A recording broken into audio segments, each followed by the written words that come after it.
Today I'm speaking with Gerald Willhite, former first round draft pick for the Denver Broncos in 1982. He is way too humble to brag on his accomplishments, so let me share a few.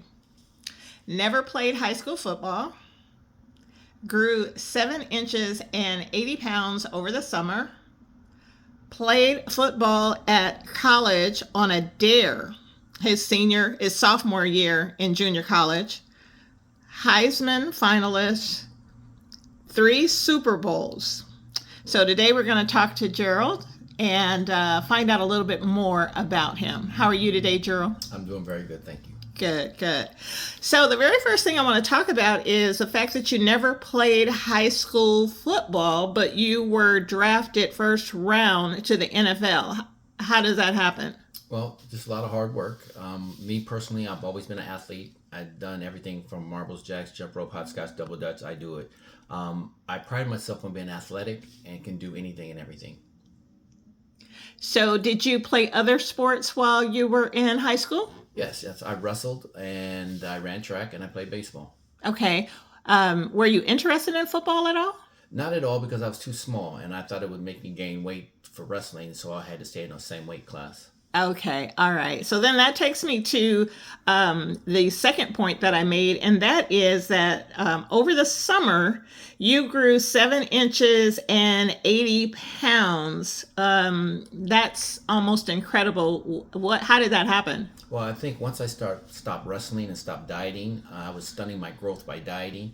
Then my body just blew up and I gained, like I said, 80 pounds. And I grew 7 inches and I was even more powerful. Wow. Now, I also heard that you went to school on a wrestling scholarship. Is that correct? Yes, I got a wrestling scholarship, but I realized that being in multiple sports, that at that level, everybody focuses on one. You don't do two. So I had to come back and said, okay, go back to junior college and then go from there. So in junior college, you got a dare. And that kind of started your story from there on in the football and in the NFL. And what was that dare? Can you tell us about that? Yeah, well, one day we were in the dining comm and some of the football players were in there, and I was in PE, intramural PE, and I was in the football class, and I could run circles around them. And they're like, yeah, well, you can run circles around us when there's no pads on, so let's put the pads on and we'll separate the men from the boys. So one guy dared me. He says, hey, I dare you to come try out for our team. You always want to show us up in intramural football, but come out and put the real pads on. That'll separate the men from the boys.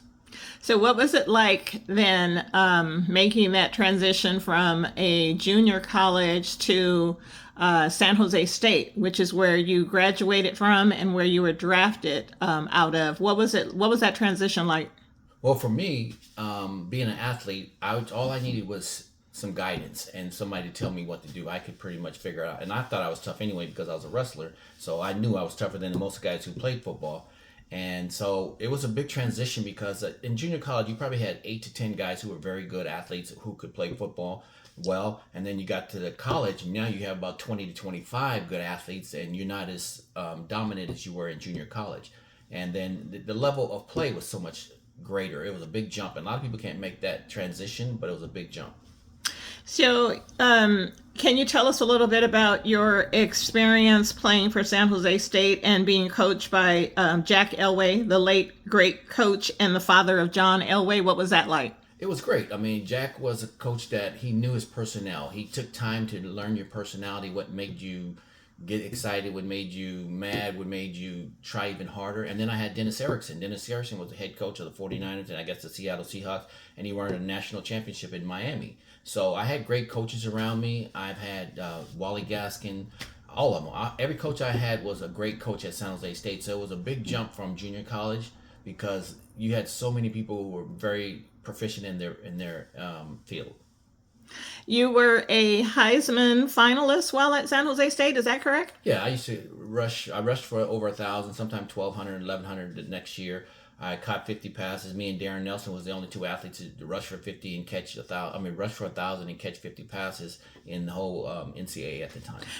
So as a first round draft pick to the Denver Broncos, and ironically, a lot of people may not know, you and John Elway were playing college at the same time. Not at the same college, but how ironic that you both would end up at the Denver Broncos. That was something, wasn't it? Oh yeah, it was just great playing with John because John's a great athlete and very competitive person. Like I don't care if Marble Jack Jumbo, John's going to compete. He competes at the highest level, and he's a student of the game. So I've learned a lot from him. I learned a lot from his dad. I learned a lot from Dennis Erickson. Those guys were very pivotal in my relationship as far as learning how to play football. What you learned from being in 3 Super Bowls? What was that like? Well, I was injured in 2 of them, but I still got credit for them. But I played in 1. It was just very intense, and it was like a chess game.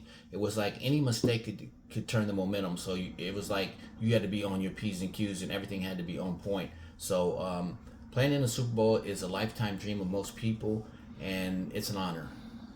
So you have left the NFL, retired, and you were in the restaurant industry for some time. Tell us a little bit about that. Well, the restaurant industry is a people business, and I'm a people person. I like people. I like helping people. I like serving people. I like just being around good people. And the restaurant business gives you that. It gives you that community. It gives you that purpose to really fulfill your dreams. And I was in it over 30 years with 3 different restaurants. So what is ahead for Gerald Willhite now? Now that you are, you've been settled in your retirement, you're a dad, you're a grandfather. What is next for you? Okay, what's next for me is like I said, I'm a people person, and I like helping people. I like to serve people, so I like to help people be the better you, become a better you. And I'd help you with your health, wealth, fitness. I'm into fitness, period, because you look at the life expectancy of an NFL player, it's like 52 to 57. I mean, there's only like 14 to 20% live past 60, and I'm 65 years old. So for me, health is my wealth, and I take it very seriously. I work out every day. I try to do something. I do age-appropriate workouts, though. I don't do that crazy workouts that I used to do when I was young. I do age-appropriate workouts. So I teach people how to do the same thing. So do you have, is there anything that you're going to, focus on? I know you said you like helping people, and a lot of people, you're a boomer, right?